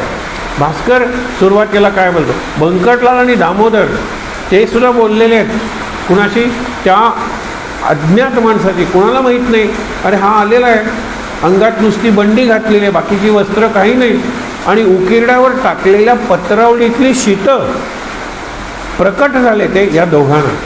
ते दोघं इतक्या प्रेमानं बोलत आहेत, तुम्ही कशाला ती शीतं खाता? तुम्हाला मी ताट आणून देऊ का? तुम्हाला मी पाणी आणून देऊ का? हे प्रेमानं बोलत आहेत. भास्कर कसा बोलतोय बघा. आणि ते दुसरे पाटील, हरी पाटील वगैरे ते येणार आहे पुढच्या अध्यायात. समर्थ म्हणते भास्कराला, तहान बहु लागली मला, पाणी दे बा प्यावयाला. म्हणजे इतक्या त्याला विनंती करतायत, हे बा मला पाणी दे रे प्यायला. नाही ऐसे म्हणू नको. पुढे ते सांगतात, पाणी पाजणे हे पुण्य आहे, ते पुण्य तू मिळव. बघा, पुण्य पाणी पाजण्याचे आहे बापा. ते त्याला बाप म्हणतायत, बा म्हणतायत. त्याला कळत नाही, तो पिशा म्हणतो, त्याला नागडा म्हणतो. असा तू मैंद झालेला आहेस, माजलेला आहेस. आणि अशा माजलेल्या माणसाला, वेड्या माणसाला मी जर पाणी दिलं तर पाप लागेल मला, पाप, पुण्य नाही लागणार. हे आर्ग्युमेंट करतोय तो. कारण ती सुरुवात आहे कशाची? त्याला जे ग्रहण लागलेलं आहे, अहंकाराचं असेल किंवा जीवनात आलेल्या अपयशाचं किंवा दुःखाचं असेल, ते ग्रहण सुटायचं आहे. तो काळ आलेला आहे. पुढे बघा ना, पाण्या वाचून प्राणाचे रक्षण होणे अशक्य. गजानन महाराज सांगतात, माझे प्राण चाललेले आहेत, पाणी दे रे थोडं, पाणी. त्यावेळेला तो काय म्हणतो, भास्कर बोले त्यावर, नंगाधूत. लक्षात ठेवा, हा नंगाधूत त्या कोरड्या 12 वर्ष पाणी नसलेल्या विहिरीला पाणी आणल्यावर अवधूत झाला ना. जो नंगाधूत आहे तो अवधूत झाला आणि शरण आला तो, की तुम्ही उन्मनी अवस्थेतले गुरुवा, मी तुम्हाला शरण आलेलो आहे. नंगाधूत तू, तुला काय द्यायचं आहे पाणी? नंगाधूत दिगंबर, तुला दांडग्या, काय भाषा आहे बघा, दांडग्या, तुला दांडग्या पाजता नीर, पुण्य लाभ कशाचा, पाप लागेल. भूतदयाच्या तत्वे भला, सर्प का कोणी पोसला, साप का घरात पोसेल. भूतदया नाही, इथे मार्ग योग्य न्याय दिलाच पाहिजे. वा जागा चोरट्याला देते का कोणी सदनी. सदनात चोरट्याला जागा देतात का? सहज गंमत बघा, गाढ झोपलेले आहेत एकनाथ आणि चोर घरात प्रवेश करतात, दोघं तिघं जण. आणि हे गाढ झोपलेत, त्यांचा पाय कशाला तरी लागतो आणि तो दिवा वगैरे असेल काहीतरी, तो पडतो आणि त्या आवाजाने एकनाथ उठतात. शांती ब्रह्म म्हणजे काय लक्षात ठेवा. ते म्हणतात, आपण कोण आणि कुठून आलात? दार वाजवलं असतं तर मी उघडलं नसतं का? आम्ही चोर आहोत. अरे वा वा, पण तुम्ही उपाशी आहात ना, मला तुम्हाला काहीतरी जेवायला घालायचं आहे, तुम्हाला पाणी द्यायचं आहे. तुम्ही खूप दुरून आला असाल तर मी तुमचे पाय चेपतो, तुम्ही वाटेल ते चोरून न्या. आणि ते सगळे चोरून नेतात. इतकं केल्यानंतर एक दिवा राहिलेला असतो, तो दिवासुद्धा ते म्हणतात, हा चुकून राहिला बरं का, हाही घेऊन जा. त्यावेळेला त्या चोरांचं हृदय परिवर्तन होतं. ते म्हणत, तुम्ही आमची सेवा केली, किती शांती आहे ही लक्षात ठेवा. आणि मग गिरिजाताई जागा झाल्यानंतर ते म्हणतात, त्यांना विचारा त्यांना काय पाहिजे, काय आवडतं, तो स्वयंपाक करून बायकोही त्यांच्या पुढची. म्हणून आदर्श गृहस्थ कोण? संत एकनाथ आणि गिरिजाताई. आणि आपल्या दृष्टीने, प्रपंचाच्या दृष्टीने आदर्श नाही असा संसार कोणाचा? तुकाराम आणि ती आवली. काय भयंकर तो प्रसंग तुम्हाला माहीत असेल. तुकारामाला रात्री 10 वाजेपर्यंत तिने घरात घेतलं नाही. घरात काही नाही आणि काय ते विठ्ठल विठ्ठल करत बसता. जा त्या विठ्ठलाकडे. हा निघतो, कारण आज रात्रभर ती घेणार नाही, आपण कुठेतरी शांत जागेतून विठ्ठल विठ्ठल म्हणत बसूया. इतक्यात त्याला मित्र भेटतो बऱ्याच वर्षांनी, ओळखीचा माणूस. तो म्हणतो, अरे आज रात्री तुझ्याकडे राहायला आलो आहे, दुष्काळात 13वा महिना. पण त्याला नाही कसं म्हणायचं, ये रे आपण जाऊया. परत दारावर ठोठवतात. बायको आतून विचारते, कोण? अगं मी तुझा तुक्या, जा परत, तुला आत्ता हकलून दिलं नव्हतं का? नाही नाही, आता माझ्याबरोबर एक पाहुणा आलेला आहे आणि त्या पाहुण्याला घरात नको का घ्यायला? ती इतके त्या पाहुण्यालाही शिवाय ही काय यायची वेळ आहे काय? बरं घरची परिस्थिती काय त्यांना माहीत नाही काय? पूर्वी आम्ही श्रीमंत होतो, दुष्काळानंतर दुकानाचं दिवाळं निघालं, त्यांना काहीच नाही, ते विठ्ठल विठ्ठल करतायत, संसार मला चालवायला पाहिजे. आणि तुकारामांना बरीच मुलं होती, हेही लक्षात ठेवा. मग नाही आहे त्यावेळेला तो म्हणतो मला नाही दिलंच तरी चालेल, पण ह्या पाहुण्याला दे गं, चालत आलेले आहेत, प्रवासी आहेत वगैरे. थांबा, आता ती काहीतरी करणार म्हटल्यानंतर ते दार उघडते आणि बादलीवर पाणी त्या दोघांच्या अंगावर टाकते. त्यावेळेस तो मित्र म्हणतो नाही नाही मी जातो, इतका जर त्रास होत असेल तर. तो म्हणाला नाही आहे, तुम्ही काय म्हणता, जो गरजते है वो बरसते नहीं, हमारे यहाँ गरजते भी है और बरसते भी है. ती आत ढगांसारखा गडगडाट करत होती, कडकडाट करत होती. आलं ना पाणी, आता चला आत. मग तिने स्वयंपाक केला वगैरे सगळं केलं, पण प्रचंड घर्षण, फ्रिक्शन म्हणजे तुकारामाचा. आणि बिलकुल स्मूथली अंडरस्टँडिंग, परफेक्ट म्हणजे एकनाथांचा संसार. गृहस्थ संसार एकनाथांसारखा करावा. अनुकूल आहे सगळं, अनुकूल श्रीमंती आहे, रोज पूर्णाचा नैवेद्य आहे, अनुकूल पत्नी आहे. लक्षात ठेवा, इकडे सगळं प्रतिकूल आहे. पहिली वर्ष चांगली गेली तुकारामाची, पण त्यावेळेला गुरुचा अनुग्रह नव्हता, विठ्ठलाची भक्ती होती, कारण ती कुटुंबातच होती. अनुग्रह झाल्यानंतर दिवाळं काढलं गुरुनी, परीक्षा बघितली, आणि त्या परीक्षेत ते एवढे उत्तीर्ण झाले, पुढे ते निघूनच गेले. नको हा संसार, नको ही माणसं, नको हा समाज, आणि माझा पांडुरंग कणात कणात भरलं, म्हणून आम्ही जातो आमुच्या गावा, आमुचा रामराम घ्यावा, असं म्हणून ते गेलेले आहेत. आणि नंतर परत आले नाही. मग गरुडावरून गेले वगैरे सगळ्या कथा नंतर निर्माण झाल्या, पण तुकाराम परत आले नाही. पुढची कथा कधीतरी नंतर बघू, पण हे लक्षात ठेवा, तू भीक मागून घरोघर केलेस पुष्ट शरीर. रामदासांना सुद्धा असा अनुभव आलाय ना, भिक्षा मागायला जातात, तुला रे काय भीक लागली, एवढा मस्त आहेस, माई घाल काहीतरी. तो प्रसंग आपण बघितलाय. ती म्हणते घरात काही खायला नाही, मागच्या अंगणात काहीतरी असेल बघ, 4 दगड घालते त्यांच्या झोळीत, खा. त्यावेळेला तो म्हणतो मला माझ्यासाठी काही नको होतं. हा जो नातू आहे त्याला कळलं पाहिजे की घरात काही असेल आणि दारात जर एखादा याचक भिक्षेकरी आला असेल तर त्याच्या झोळीत काहीतरी घातलं पाहिजे, हा संस्कार त्याच्यावर राहावा, म्हणून मी हे दगड घेतलेले आहेत. उद्या परिस्थिती बदलेल, पाऊस पडेल, सगळीकडे सुबत्ता समृद्धी येईल, अशा वेळेला जर दुसऱ्याला काही द्यायचंच नाही, जी आज मध्यम वर्गाची परिस्थिती झालेली आहे, दुसऱ्याचा विचारच आपण करत नाही, आणि त्यामुळे भयंकर प्रकार घडायला लागलेले आहे. हळूहळू परिस्थितीच आपल्याला एक आणेल, परिस्थितीच आपल्याला शिकवेल की दुसऱ्या आहे म्हणून मी जिवंत आहे, समाज आहे म्हणून मला काहीतरी खायला प्यायला मजा करायला मिळतं.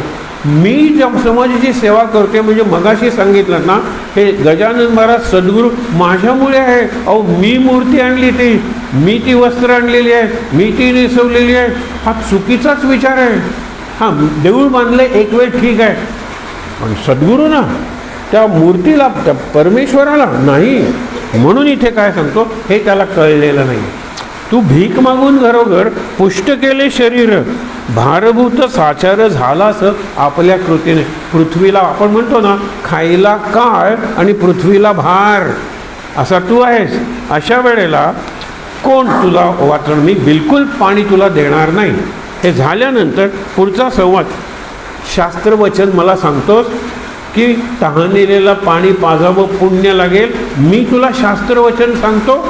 म्हणजे भास्कर त्याला तत्वज्ञानी सांगतो, ऐसे आहे शास्त्राचे वचन, तुझ्यासारखा मैंदा करणं, मैंद म्हणजे माजलेला, मस्त झालेला, मैंदा करणं काय केलं आम्ही पाजता जीवन, ते उलटे पाप होय.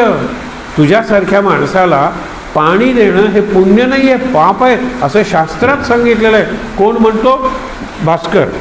पुढे, तुला ना देणार पाणी, देणार नाही तुला पाणी, नको करू रे विनवणी, कितीही विनंती केलीस तरी, जा जा करी येतोनी काळे आपले चांडाळ. काय शब्द, चांडाळ, काळं कर, दिसू नकोस पुन्हा चालता हो. काय भाषा आहे ही, कॉन्ट्रास्ट बघा. पुढे, आयुष्य वाहिलेलं आहे गजाननांच्या पायाशी. हे सगळं झालं. हे भास्कराचे भाषण समर्थांनी ऐकून थोडे करूनी हास्यवदन, ते हसले. तुम्हाला सांगतो की गीतेत एक प्रसंग आहे. अर्जुन ज्या वेळेला सांगतो 2 सैन्यांच्या मध्ये माझा रथ नेऊन उभा कर, हे सारथ्या म्हणजे हे ड्रायव्हरा, हे कुणाला सांगतो? तो कृष्णाला सांगतो की 2 सैन्यांच्या मध्ये रथ माझा, मी रथी आहे, तू सारथी आहे. त्यावेळेला कृष्ण म्हणला असेल, होय साहेबा, आपण म्हणतो ना, आणि हसला कृष्ण. प्रहसन हा शब्द आहे, इथे हास्यवदन शब्द आहे. लोक विचारतात की कृष्ण का हसला, कारण त्यांना माहिती आहे अर्जुनाची परिस्थिती काय होणार आहे.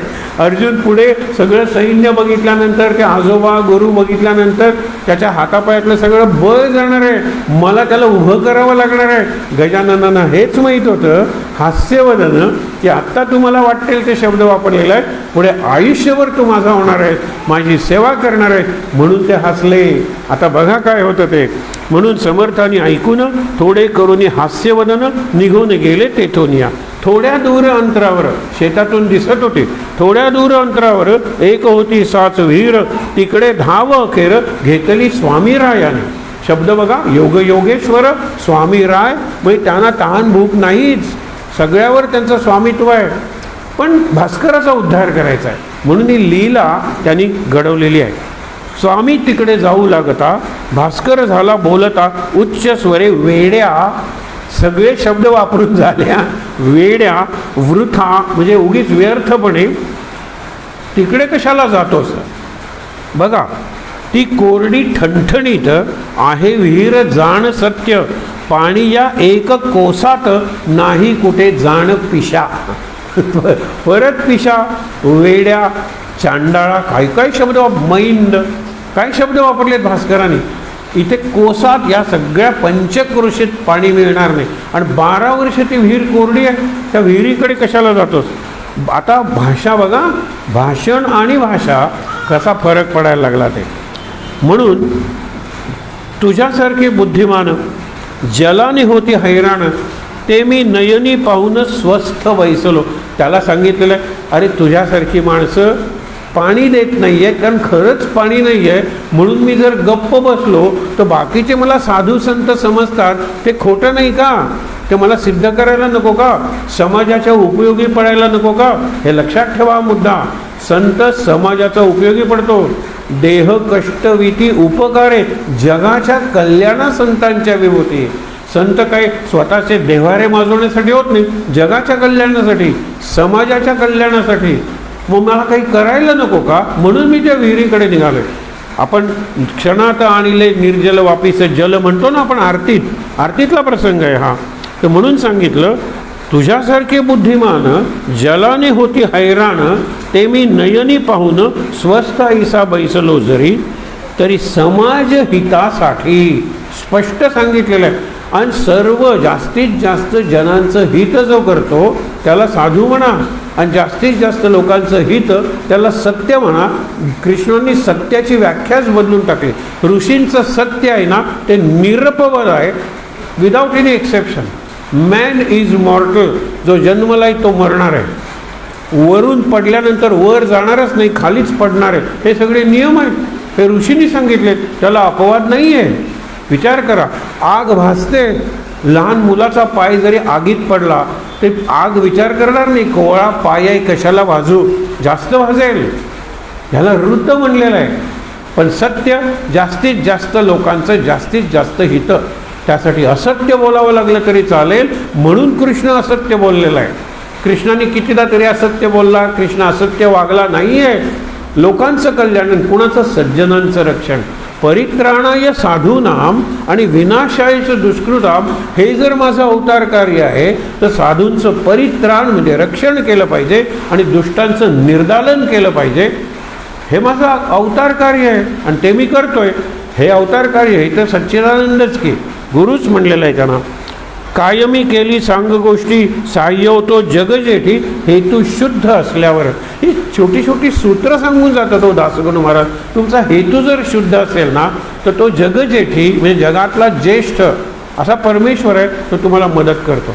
खरंच मी माझ्या अगदी थोड्या अनुभवावरून सांगतो की चांगल्या गोष्टीनं तुम्ही जर एखादं काम सुरू केलं तर ते यशस्वी होतं आणि चांगल्या पद्धतीने त्याचा प्रसार होतो. मुठमुठ तांदूळ घेऊन मुष्टिफण तयार केली, लक्षात ठेवा, आणि अत्यंत चांगल्या हेतूने मुलांचं कल्याण करायचं.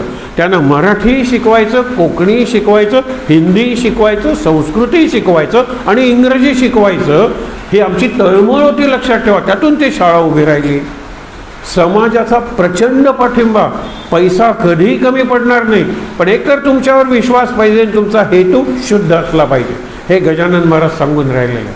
हेतू शुद्ध असल्यानंतर काय, या विहिरीला पाणी, विहिरीला त्यांनी दुसऱ्यांदा पाणी आणलेलं आहे. नर्मदेला कशाला जाता, माझी नर्मदा इथेच आहे.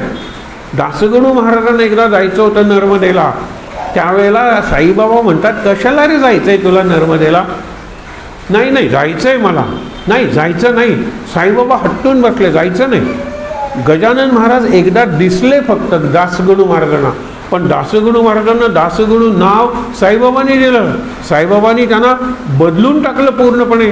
त्यांची पगाराची दीक्षा घेतली, दक्षिणा. त्या नोकरी सोड तू, आणि तू ज्या लावण्या करतोस ना, ते तू सुंदर पद कर ईश्वराची. म्हणून 95 वर्षाचं आयुष्य दिलं त्यांना, आणि किती 95,000 जवळजवळ त्यांच्याकडून रचना करून घेतली. व्यासानी 1 लाखांचं महाभारत लिहिलं आपण म्हणतो.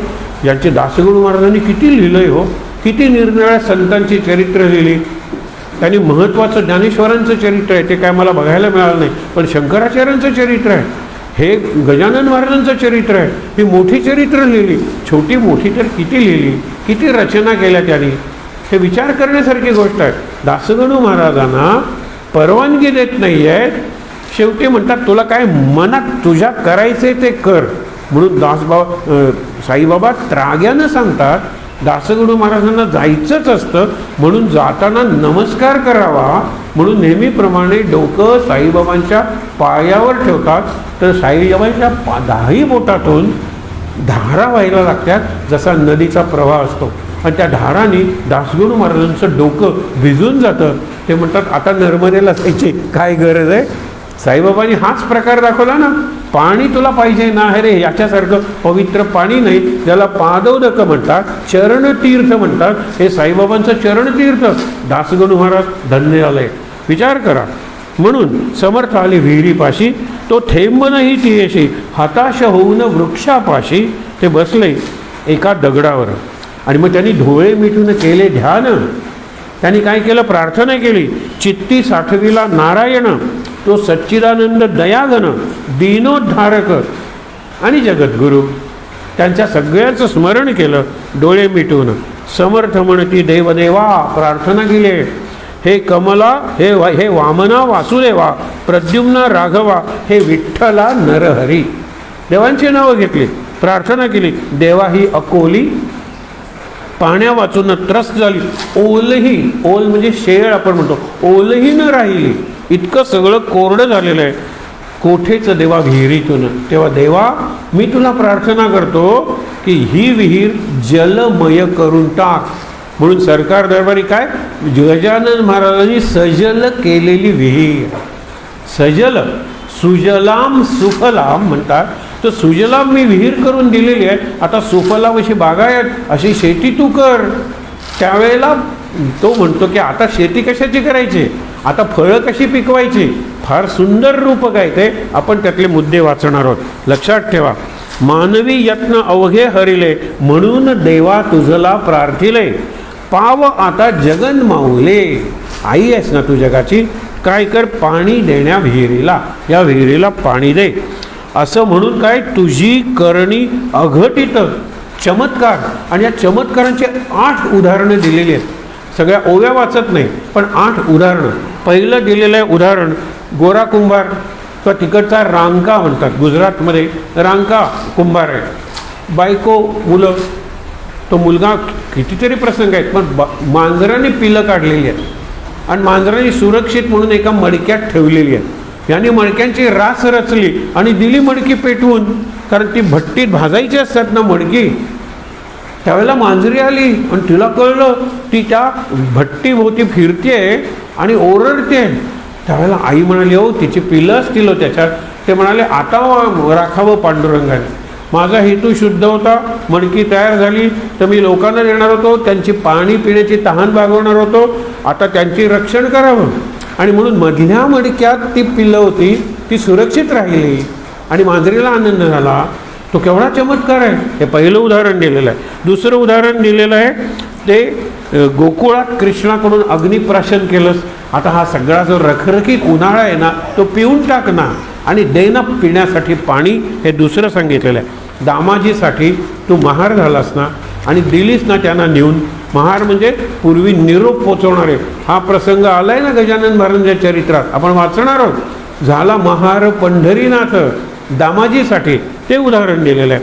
चोखा मेळ्यासाठी, चोखा मेळ्याकडे पांडुरंग जेवायला जायचा आणि त्यांच्या गप्पा चालायच्या. आणि त्या गप्पा चालत असताना त्याच्यात व्यत्यय येऊ नये म्हणजे एखादी गुरं जर मेली तर ती ओढून खड्डा खणून त्याच्यात पुरायची गावाबाहेर. हे चोखामेळ्याचं काम होतं. ते काम पांडुरंग चोखामेळा बनवून करायचं. आणि गुरं मरत असतील नाही तर एवढं काम कुठे चोखामेळ्याला. ओढतोय गुरं, पुरतोय गुरं, हे काम चोखामेळा करत होता. आणि अशा वेळेला उपमन्यूचं उदाहरण दिलेलं आहे. हा उपमन्यू हा शिष्य आहे एका गुरूंचा आणि त्याला दूध पाहिजे आणि म्हणून तो चोरतो. आई पाणी घालून करते. हे खरं दूध नाही आहे. गाई राखायला पाठवतो. घरात असला की तू दूध दूध करणार, सारखं दूध तुला कुठून द्यायचं, जा गाई राखायला. हे गाईंचं दूध प्यायला लागला, वासरांची उपासमार व्हायला लागली. मग गाईसुद्धा त्याच्याकडून काढून घेतल्या, जा घराच्या बाहेर. हा भटकत राहिला. रुईची पानं, रुईचं तोडल्यानंतर जो दीख येतो तो हा दूध म्हणून प्यायला हो. आणि ते विषारी असतं आणि त्यामुळे आंधळा झाला आणि एका कोरड्या विहिरीत पडला. पडल्यानंतर तो म्हणतो मला दूध पाहिजे, मला दूध पाहिजे. दृष्टीपेक्षा सुद्धा त्याला दूध पाहिजे. पण त्याने परमेश्वराची एवढी आर्त प्रार्थना केली, दूध पाहिजे म्हणून केली असेल. परमेश्वर प्रसन्न झाला आणि दिला काय तर क्षीरसागर. अनेक प्रकारचे सागर आहेत, त्यापैकी दुधाचा समुद्र या उपमन्यूसाठी तयार केला आणि त्याला अर्पण केलं. पी वाटेल तेवढं दूध. भक्तासाठी एवढं करतो, मग माझ्यासाठी का नाही करणार. वाळवंटात तहान लागली होती ज्ञानदेवाला आणि नामदेवाला. अशा वेळेला काय केलंस तू. विहिरीत पाणी अगदी तळाशी गेलं होतं. नामदेव चिमणी झाले कारण त्यांच्याकडे सिद्धी होती. गेले, चोचीनं पाणी प्यायलं, आले वरती आणि तृप्त झालो. ज्ञानदेव म्हणाले अरे आपल्याबरोबर 200-300 माणसं आहेत, आपण तृप्त झालो म्हणजे झालं का. नामदेवाला लाज वाटली की अरे मी फक्त माझ्याच तहानेचा विचार केला. संत सगळ्यांच्या तहानेचा भुकेचा विचार करतो. ज्ञानदेवाने अशीच प्रार्थना केली आणि अशीच उफाळून ती विहीर आली आणि सगळीकडे उमाळे फुटले केला आणि सगळ्या 300 जणांनी पाणी प्यायलं. त्यावेळेला नामदेव ज्ञानदेवाला म्हणाले खरं तू ज्ञानोबा माऊली आहेस, तू मला हे सुचलं नाही. ते उदाहरण दिलेलं आहे. पण नामदेवासाठी ज्ञानदेवासाठी वाळवंटात तू पाणी निर्माण केलंस ना हे परमेश्वरा, मग या विहिरीत का नाही करत. आणि नंतर ते विहिरीत पाणी यायला लागलं. सगळीकडे सांगितलं. काही ठिकाणी तर वर्णन आहे की ते पाणी हा आता बसला डोळे मिटून, त्यांच्यासमोर जेवला नाही कारण पाणी मागेल हा परत, म्हणून बसला आणि बघितलं तर काहीतरी पाणी आणि चिखल झाला. डोळे उघडून बघतो तो विहिरीतलं पाणी वाहून आलेलं आहे. हा ज्या झाडाला टेकून डोळे मिटून बसलेला आहे भास्कर, तर त्याला भिजवलं त्या पाण्याने. आणि मग बघतो तर धावत येतो आणि म्हणाले पी पाहिजे तेवढं आणि वापर शेतीला. कोण म्हणाले गजानन महाराज. त्यावर त्यांनी काय म्हणलंय, तो आपला शेवटचा महत्त्वाचा विचार आहे. हे लक्षात ठेवा. 8 उदाहरणं देऊन सांगितलं. ऐसे विनविता ईश्वरा विहिरी लागी फुटला जरा, उफाळ्याचा साजेरा विहीर भरली क्षणामध्ये. क्षणात विहीर भरली आणि अशा लाटावरती यायला लागल्या. तेच पाणी समर्थ प्याले, ते भास्कराने पाहिले, चित्त त्याचे घोटाळले, काही नच चाले तर्क त्याचा. ह्याला मी वेडा म्हणलो, याने पाणी निर्माण केलं. म्हणजे हा शहाणा असला पाहिजे, हा ज्ञानी असला पाहिजे, हा मुक्त असला पाहिजे, हा नंगा धूत नाही, हा अवधूत असला पाहिजे. म्हणून शरणाला आणि मग त्याची भ्रांती गेली, उपरती झाली. आता नको हा प्रपंच, आता यांना शरण जायचं, यांच्याबरोबर राहायचं आयुष्याची शेवट होईतोपर्यंत, आयुष्याच्या शेवटापर्यंत. वर्षे झाली 12, जल नाही या विहिरीस, तिलाच एका घटकेस यांनी केली जलमय.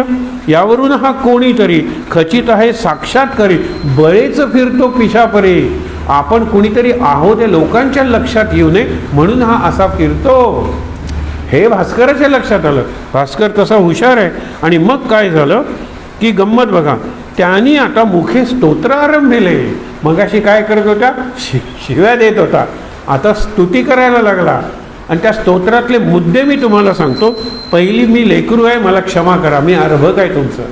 आई आहात ना, आईच्या मायेनं मला क्षमा करा ना, पहिला मुद्दा. मला पूर्ण पस्तावा झालेला आहे, पश्चात्ताप, क्षमा करा, शरण आलोय तुम्हाला. गवळणी टाकून बोलल्या तरी चक्रपाणी रागवला का? हातात चक्र आहे, त्यांनी मारायला पाहिजे होतं गवळणीना. गवळणी वाटेल त्या चोर कुठला, नटकट कुठला, फसवा कुठला, सगळं कृष्णाला म्हणत होत्या. तरी हातात चक्र असलेला कृष्ण त्या गवळणींवर रागवला नाही. मग माझ्यावर कशाला रागवता की तुझ्या बाह्यवेशाने मला ठकविले. बाह्यवेश म्हणजे वेश नाहीच आहे, तुझा बाहेरचं जे रूप आहे ना, रूपाने मला ठकवलं. आता तुझं स्वरूप काय ते मला कळलं. आणि स्वरूप म्हणजे तुझ्या अंगात शक्ती आहे निर्माण करण्याची. पंचमहाभूतावर तुझी शक्ती आहे. कोरड्या विहिरीतून तू पाणी निर्माण केलंस. म्हणून भगवंताचं देवकवण त्याच्या कृतीतून करते. चमत्कार आला की नमस्कार. म्हणून भास्कराला चमत्कार वाटला, भास्कर शरण आला, नमस्कार केला. आणि तैसा तुझा अधिकार केवढा तरी आहे थोर, ते कळले साचार या जलाच्या कृतीनं. मला आता कळलं, हे पाणी तू निर्माण केलं. काही असो सद्गुरुनाथा, मी न सोडी तुम्हा आता, लेकराने भेटता माये कोठे न राहावे की. तू माय आहेस माझी. आणि पुढच्या ओळीत माया शब्द वापरला आहे. माय म्हणजे आई आहे. आई लेकराशिवाय राहू शकेल का? मी लेकरू आहे ना, क्षमा करा ना, शरण आलोय ना, घ्या ना मला जवळ, ठेवा ना आपल्याजवळ. पुढे काय, खोटी ही प्रपंच माया, ही खोटी आहे, मला नको प्रपंच. आले आज कळून या. आज वय 87, आज कळून या. आता परते न लोटा या, दीना अर्भका कारणे. आणि पुढे बघा, भास्करासी समर्थ म्हणती, ऐसा नो ही दुःख चित्ते. मीही तुझी परीक्षा पाहत होतो रे, आता दुःख चित्ती होऊ नको.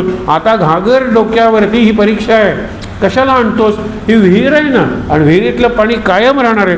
तुझ्यासाठी हे जीवन पाणी विहिरीत केले निर्माण, आता कशाची नुरली वाण, मग का प्रपंच टाकीशी. पाणी आहे तुझ्यासाठी, बगीचा किंवा मळा तो लावा आता. भास्कर म्हणे, गुरुनाथा हे आमिष दाखवू नका, हा प्रलोभन नको मला, आता नको मला प्रपंच. आणि म्हणून त्यांनी सांगितलं, हे मुद्दे लक्षात ठेवा. निश्चय म्हणजे विहीर आहे, माझा निर्धार झालेला आहे. विहिरीला पाणी आणलं, माझा निर्धार, मी तुमच्याबरोबर राहणार, बस. दुसरा मुद्दा काय आहे, या विहिरीत दगड आहे. शंका, संशय, अश्रद्धा, तुमच्यावर माझा विश्वासच नव्हता, हे दगड आहेत त्या विहिरीत. त्याच्यानंतर तुमच्या साक्षात्काराचा सुरुंग लागला त्याला.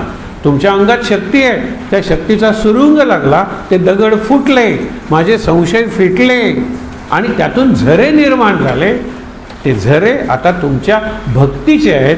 म्हणून काय सांगितलं की भक्तीचे उदंड उदक, त्या भक्ती जलातून मी जीवनाचा मळा फुलवणार आहे, हा मातीतून मळा फुलवणार नाही आहे. आणि पुढे तर काय सांगतो, माझा संकल्प आहे का. आपण आज तो संकल्प करत थांबूया. माझा वृत्तीच्या मेदिनीत आहे. मेदिनी म्हणजे पृथ्वी. माझी वृत्ती होती ना, ती पृथ्वी आहे, ती बदलली. फळझाडे लावीन पाहिजे, माझ्या कर्माचं फळ, माझं कर्मच निराळ होतं, म्हणून संसारातली फळं मी अपेक्षित होतो. आता फळ एकच, सन्नीतीची नीती, सन्नीती सदाचरण, त्याची झाडं लावीन, त्याची फळं खाईन. सत्कर्माची फुलझाडे, सन्नीतीची फळझाडे, सत्कर्माची फुलझाडे लावीन मी जिकडे तिकडे, हे क्षणिक बैल वाडे.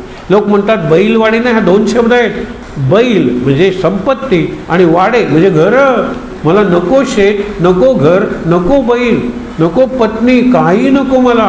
मला आता फक्त तुम्ही पाहिजे. काल तुम्हाला सांगितलं ना, मनश्चेन्न लग्नम गुरोरंघ्री पद्मे ततः किम ततः किम ततः किम ततः किम. हा भटकत होता इकडे तिकडे. भास्कर निराश झालेला होता, काम करत होता, कशावरची श्रद्धा त्याची उरलेली नव्हती. अशा वेळेला ज्यावेळेला घट्ट मनाचं लग्न, भास्कराच्या मनाचं लग्न, गजानन महाराजांच्या म्हणजे सद्गुरूच्या पायाला लागलं. लग्न म्हणजे संलग्न, म्हणून ती लग्नात गाठ मारतात आणि गाठ मारून फेरे घेतात. ही जी गाठ आहे ना त्याला संलग्न होणं म्हणतात, म्हणून तो लग्न हा शब्द आलेला आहे. आता माझं लग्न तुमच्या पायाशी लागलं, आता दुसरीकडे काही नाही, मला काही तुम्ही सांगू नका. पहा श्रोते, सांगतात श्रोते, संत संगती क्षणैक घडता भास्करासी. काय फार थोडा वेळ, केवढी झाली उपरती याचा विचार करा, हे आपल्याला सांगितलेलं आहे. श्रोत्यानो, एवढा सत्संग लाभला तर भास्कराशात केवढी उपरती झाली. रती संसाराची होती, भोगांची होती, उपरती झाली, दिशा बदलली, अबाउट टर्न. हे भास्कराचं झालं. म्हणून तुम्ही संत चरण रजाचा अभंग वाचा. तो तुकारामाचा अभंग वाचूया, अगदी सोपा आहे, 4 ओळींचा. बघा, खऱ्या संतांचे दर्शन आगळे सर्व साधातून तुकारामे केले वर्णन संत चरण रजाचे अभंगी. संत चरणाचा अभंग संतच्या प्रत्येक ठिकाणी वाचला जातो, गोंदवल्याला वाचला जातो. संत चरण रज काय आहे बघा, सोपं आहे. संत चरण रज, रज म्हणजे धूळ, म्हणून तो सावतामानी सांगायचा. पंढरपूरला आषाढी एकादशीला जाताना माझ्या मळात आलात, पंढरपूरला जाताना मी तुमचं आदरातिथ्य केलं, पण मी तुम्हाला नमस्कार करून सांगतो, येताना या माझ्या मळात. कारण पंढरपूरला हजारो लाखो त्या वारकऱ्यांची जी पदधूळ लागलेली आहे, चरण रज लागलेले आहेत, ती पदधूळ, ती धूळ तुमच्या पायाबरोबर येईल आणि माझ्या शेतात पसरेल आणि मग माझे मळे फुलतील. परत आषाढीनंतर कार्तिकी मी सावध करायला तयार आहे, माझा मळा फुललेला असेल. संतांचे चरण रज फार महत्त्वाचे आहे. तो भृगु ऋषींनी लाथ मारलेली आहे कुणाच्या छातीवर, विष्णूच्या छातीवर. विष्णू शांतपणे हसतो, म्हणतो हा कौस्तुभ मणी आणि ही वैजयंती मला काढून टाकतो. तुमच्या लाथीची जी खूण आहे ना ती यापुढे श्री वत्स लांछन. लांछन म्हणजे लोकांना वाटते लाथ मारली आणि त्यांची जी धूळ तुमच्या छातीवर आहे ती कायम तुम्ही राखणार. पण मोठा माणूस असेल तर दूषण हे भूषण बनतं. विष आणि निळा कंठ आपण म्हणतो, तो कुणाला भूषण बनला? शंकराला. वाकडा चंद्र शंकराच्या डोक्यावर वंदनीय ठरला. प्रेताची राख ती विभूती झाली, भस्म झालं. काल आपण बघितलं ना, कुणाला जोडायचं ते तुम्ही ठरवा. प्रपंचाला जोडला होता, प्रपंच तोडला. जोडला कुणाला? गजानन महाराजांना. जोडलं कुणाला? ते यांना सज्जना, म्हणजे संत सज्जनांना, विशेषतः सद्गुरूंना. संत चरण रज लागता सहज, वासनेचे बीज जोडून जाय. मग रामनामी उपजे आवडी, सुख घडोघडी वाढू लागे. कंठी प्रेम दाटे, नयनी नीर लोटे. काय सुंदर आहे. कंठी प्रेम दाटे, नयनी नीर लोटे.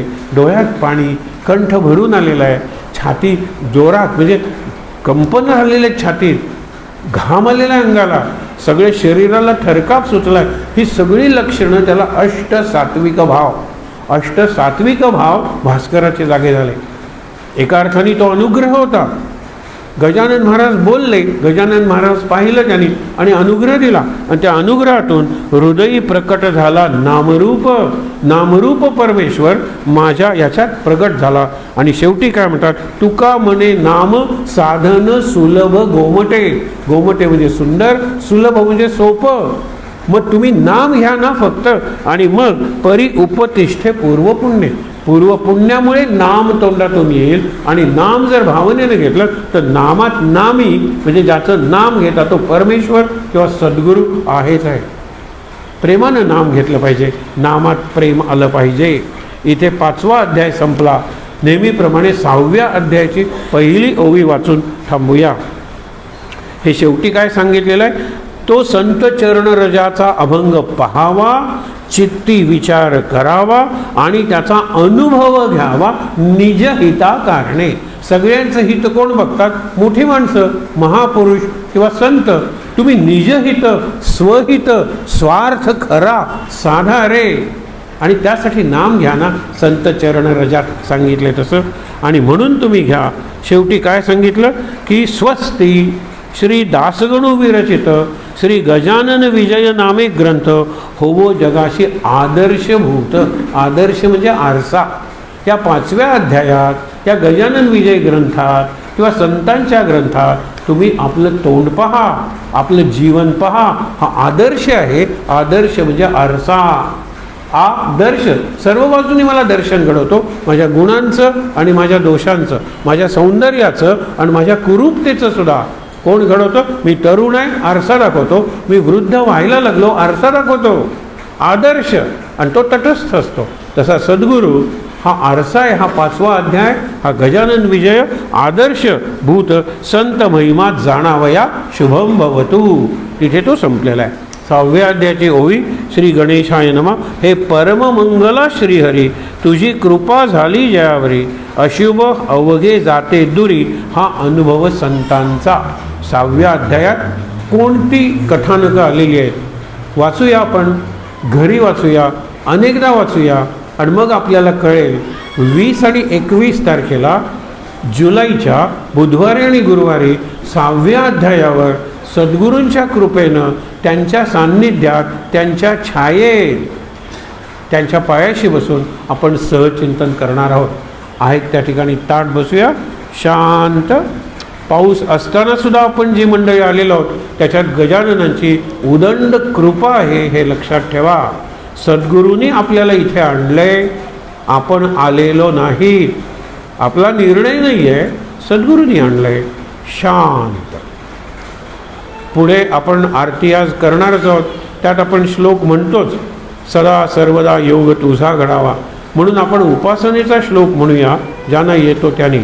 उपासनेला दृढ चाल व्हावे, भूदेव संतासी सदा लवावे, सत्कर्म योगे वय घालवावे, सर्वामुखी मंगल बोलवावे. जय जय रघुवीर समर्थ. शांतपणे आपण म्हणूया शांतिपाठ. ओम सहनाववतु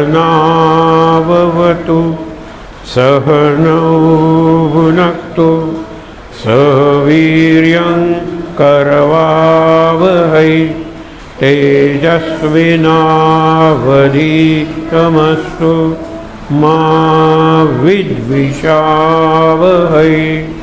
ओम शांति शांति शांती. डोळे मिटलेलेच आहेत. 3दा दीर्घ श्वासोच्छ्वास.